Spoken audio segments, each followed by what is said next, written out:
Welcome back to clean news Rajasthan. चलिए देखते हैं राजस्थान की 15 फटाफट बड़ी खबरों को।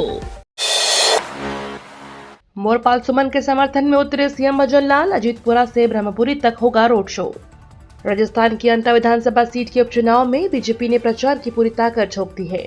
मुख्यमंत्री भजनलाल शर्मा आज दोपहर 12 बजे अंता में भव्य रोड शो करेंगे। उनके साथ पूर्व मुख्यमंत्री वसुंधरा राजे, प्रदेश अध्यक्ष मदन राठौर, उप मुख्यमंत्री प्रेमचंद बैरवा और सांसद दुष्यंत सिंह भी मौजूद रहेंगे। रोड शो अजीतपुरा बालाजी से शुरू होकर सीएसडी चौराहे होते हुए ब्रह्मपुरी बालाजी तिराहे तक निकाला जाएगा। इस कार्यक्रम के लिए खास तैयारियां की गई है और स्वागत द्वार सजाए गए हैं। इससे पहले सीएम भजनलाल और वसुंधरा राजे 6 नवंबर को भी प्रचार कर चुके हैं। शिक्षा मंत्री मदन दिलावर की बड़ी घोषणा, अब बेस्ट ऑफ 2 से तय होगा रिजल्ट। राजस्थान के छात्रों के लिए बड़ी खबर। शिक्षा मंत्री मदन दिलावर ने ऐलान किया है कि अब राज्य में बोर्ड परीक्षाएं साल में 2 बार होंगी। अगर कोई छात्र पहली परीक्षा में फेल होता है या नंबर सुधारना चाहता है तो उसे दूसरी परीक्षा में मौका मिलेगा। पहली परीक्षा फरवरी मार्च में और दूसरी परीक्षा मई जून में होगी। इसे द्वितीय अवसर परीक्षा कहा जाएगा। दोनों परीक्षाएं पूरे पाठ्यक्रम पर आधारित होंगी और बेस्ट ऑफ 2 नियम लागू रहेगा, यानी 2 में से बेहतर अंक रिजल्ट में गिने जाएंगे। इस फैसले से छात्रों पर दबाव घटेगा और उन्हें आत्मविश्वास से आगे बढ़ने का मौका मिलेगा। कोटा स्टोन पर संकट के बादल, सरकार का नया नियम 50,000 मजदूरों की रोजी पर भारी। राजस्थान के कोटा और झालावाड़ में कोटा स्टोन उद्योग पर बड़ा संकट मंडरा रहा है। केंद्र सरकार इसे माइनर मिनरल से मेजर मिनरल की श्रेणी में डालने की तैयारी में है। अगर यह नियम लागू हुआ तो रॉयल्टी 3 गुना तक बढ़ सकती है और आईबीएन के कड़े नियम लागू होंगे। इससे करीब 2,500 खदानें और 50,000 से ज्यादा मजदूरों की रोजी रोटी पर खतरा पैदा हो गया है। व्यापारी और खदान मालिक कहते हैं, कोटा स्टोन कोई माइलस्टोन नहीं बल्कि फ्लोरिंग के लिए खास पत्थर है। लोगों ने सरकार से अपील की है कि इस उद्योग को माइनर मिनरल श्रेणी में रखा जाए, वरना पूरा कारोबार ठप हो सकता है। प्री एम्बेडेड मॉडल से अब तुरंत शुरू होगा खनन, राजस्थान ने रचा नया रिकॉर्ड। मुख्यमंत्री भजनलाल शर्मा के नेतृत्व में राजस्थान सरकार ने खान क्षेत्र के ऐतिहासिक कदम उठाया है। राज्य में अब 8 मेजर मिनरल ब्लॉकों की ई नीलामी प्रक्रिया शुरू हो चुकी है। यह सभी ब्लॉक प्री एम्बेडेड मॉडल पर आधारित हैं, यानी नीलामी से पहले ही सभी जरूरी अनुमतियां जैसे पर्यावरण, वन और प्रदूषण नियंत्रण बोर्ड की स्वीकृति प्राप्त की जा चुकी है। इससे खनन कार्य तुरंत शुरू हो सकेगा। राजस्थान ऐसा करने वाला देश का पहला राज्य बन गया है। इस पहल से राज्य में रोजगार, निवेश और राजस्व से बड़ी वृद्धि की उम्मीद है, जबकि स्थानीय स्तर पर हजारों लोगों को नए अवसर मिलेंगे। आमेर से सांगानेर तक 500 साल पुरानी परंपरा फिर होगी जीवित, हजारों भक्त होंगे शामिल। राजधानी जयपुर में 500 साल पुरानी परंपरा फिर जीवित होने जा रही है। आज आमेर के श्री ठाकुर सीताराम मंदिर से सांगा बाबा सांगानेर मंदिर तक एक भव्य जन जागृति पद यात्रा निकाली जाएगी। यात्रा सुबह 8 बजे मेहंदी का बास से शुरू होकर काले हनुमान जी, चांदपुल हनुमान और ध्वजाधीश गणेश मंदिर होते हुए सांगानेर पहुंचेगी। माना जाता है कि राजा मान सिंह युद्ध पर जाने से पहले और विजय के बाद सांगा बाबा का आशीर्वाद लेने इसी मार्ग से जाते थे। अब 500 साल बाद वही परंपरा दोहराई जाएगी, जिससे हजारों श्रद्धालु और संत शामिल होंगे। जोधपुर फलौदी हादसे पर सुप्रीम कोर्ट सख्त, स्वतः संज्ञान लेकर 10 नवंबर को सुनवाई तय। राजस्थान के जोधपुर जिले के फलौदी में हुए भीषण हादसे पर अब सुप्रीम कोर्ट ने स्वतः संज्ञान लिया है।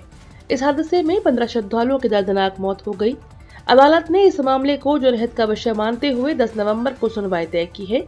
जानकारों के मुताबिक मामले की सुनवाई जस्टिस जे.के. महेश्वरी और जस्टिस विजय बिश्नोई की पीठ करेगी। यह हादसा 2 नवंबर को हुआ था, जब कोलायत मंदिर से लौट रहे श्रद्धालुओं से भरी टेम्पो ट्रेवलर खड़े ट्रेलर से जा टकराई थी।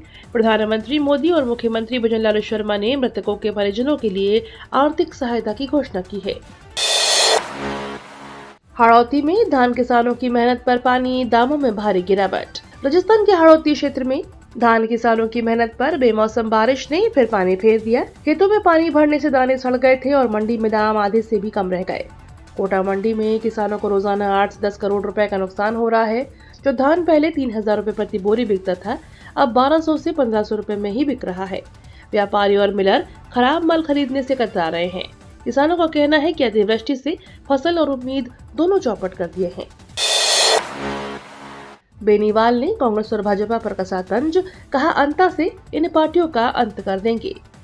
राजस्थान की अंता विधानसभा सीट पर निर्दलीय प्रत्याशी नरेश मीणा के समर्थन में आरएलपी प्रमुख हनुमान बेनीवाल ने जोरदार रैली और रोड शो किया। मंच से बेनीवाल ने कहा कि कांग्रेस और भाजपा को अंत से खत्म कर देना चाहिए और भजनलाल को मुख्यमंत्री बनाने में कहीं न कहीं हमारा भी योगदान रहा। उन्होंने डोटासरा पर तीखे आरोप लगाए और दोनों दलों पर अवसरवाद का आरोप लगाया। बेनीवाल ने नौजवानों से अपील की है कि वे बदलाव के लिए आगे आएं और चेतावनी दी कि 10 से 11 तारीख को गुमराह करने की कोशिशें होंगी पर युवा हर दमन का सामना करेंगे। राजस्थान हाई कोर्ट ने बीएड अनिवार्यता और पेंशन देरी मामलों में सरकार से मांगा जवाब। राजस्थान हाई कोर्ट ने शिक्षा और पेंशन से जुड़े 2 मामलों में राज्य सरकार से जवाब तलब किया है। पहले मामले में वाइस प्रिंसिपल और प्रिंसिपल पदों पर पदोन्नति के लिए बीएड अनिवार्यता को चुनौती दी है। अदालत ने प्रमुख शिक्षा सचिव और माध्यमिक शिक्षा निदेशक से जवाब मांगा है कि क्यों न इस नियम को रद्द किया जाए। दूसरा मामला रिटायर्ड फॉरेस्टर को पेंशन लाभ में देरी पर ब्याज न देने से जुड़ा हुआ है।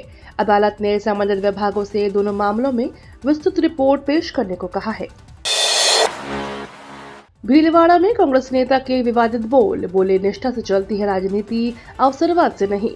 राजस्थान के भीलवाड़ा में कांग्रेस नेता नीरज गुर्जर के विवादित बोल चर्चा में है। कांग्रेस के राष्ट्रीय सचिव धीरज गुर्जर के भाई नीरज ने पार्टी छोड़ने वाले सरपंचों पर निशाना साधते हुए कहा, हमारे पाले हुए टॉमी भाजपा में चले गए। उन्होंने भाजपा नेताओं की वफादारी की तारीफ करते हुए कहा कि राजनीति अवसरवाद नहीं बल्कि निष्ठा और विश्वास से चलती है। नीरज गुर्जर का यह बयान भजन संध्या कार्यक्रम के दौरान आया और अब सोशल मीडिया पर तेजी से वायरल हो रहा है। वहीं इस टिप्पणी पर जीवाखेड़ा के सरपंच शोभालाल जाट ने तीखी प्रतिक्रिया दी और कहा कि जनता इस बयान को बर्दाश्त नहीं करेगी।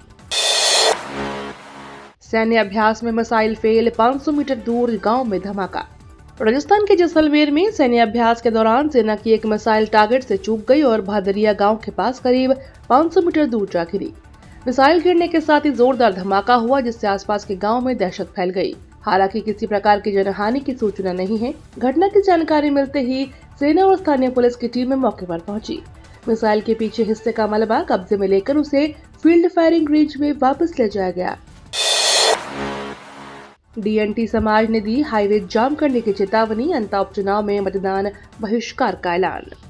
राजस्थान के पाली जिले में विमुक्त घुमंतु और अर्ध घुमंतु समाजों का महापड़ाव आज भी जारी है। राष्ट्रीय पशुपालक संघ के नेतृत्व में आंदोलनकारी समुदायों ने सरकार को दोपहर 2 बजे तक का अल्टीमेटम दिया है। उनकी प्रमुख मांगों में 10% आरक्षण, भूमि पट्टे और पुनर्वास योजनाएं शामिल है।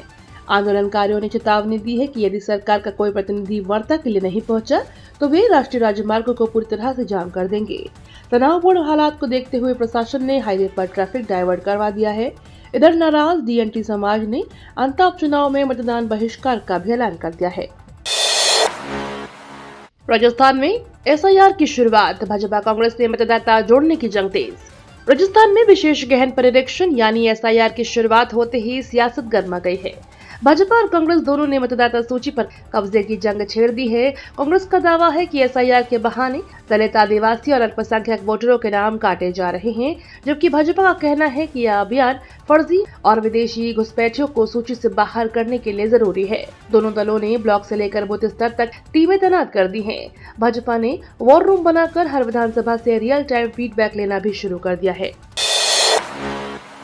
गहलोत का आरएसएस पर तीखा वार, बोले 100 साल में भी कभी शाखा में नहीं गाया वंदे मातरम। राष्ट्रीय गीत वंदे मातरम के 150 वर्ष पूरे होने पर जहां आरएसएस और भाजपा आयोजन कर रही है, वहीं पूर्व मुख्यमंत्री अशोक गहलोत ने आरएसएस पर तीखा हमला बोला है। गहलोत ने कहा कि आरएसएस 1925 में बनी, लेकिन उसने आज तक अपनी किसी भी शाखा में वंदे मातरम नहीं गाया। उन्होंने कहा कि यह गीत कांग्रेस और आजादी आंदोलन की विरासत है, जिसे सबसे पहले रविंद्रनाथ टैगोर ने कांग्रेस अधिवेशन में गाया था। गहलोत ने आरएसएस पर संविधान न मानने और सरदार पटेल और गांधी की विरासत चुराने का आरोप लगाया। साथ ही प्रधानमंत्री मोदी से अपील की, देश को धर्म की राजनीति से बख्श दो। एसएमएस ट्रॉमा सेंटर में बड़ा बदलाव, अब सिर्फ इमरजेंसी मरीजों का होगा इलाज। जयपुर के एसएमएस अस्पताल का ट्रॉमा सेंटर अब पूरी तरह से इमरजेंसी मरीजों के इलाज पर फोकस करेगा। बढ़ते मरीज भार को देखते हुए प्रशासन ने यहां 4 नए अत्याधुनिक ऑपरेशन थिएटर बनाने का निर्णय लिया है। एसएमएस मेडिकल कॉलेज के प्रिंसिपल डॉक्टर दीपक महेश्वरी ने बताया कि नए ओटी बनने से सर्जिकल क्षमता लगभग 50% तक बढ़ जाएगी। अब ट्रॉमा सेंटर में केवल दुर्घटना और गंभीर रूप से घायल मरीजों का ही उपचार होगा। सामान्य या प्लांट सर्जरी बंद कर दी जाएगी ताकि आपातकालीन स्थिति में मरीजों को गोल्डन आवर के भीतर बेहतर इलाज मिल सके। ये तो थी राजस्थान की बड़ी खबरें। रोजाना सबसे पहले अपडेट पाने के लिए क्लीन न्यूज राजस्थान को अभी सब्सक्राइब करें।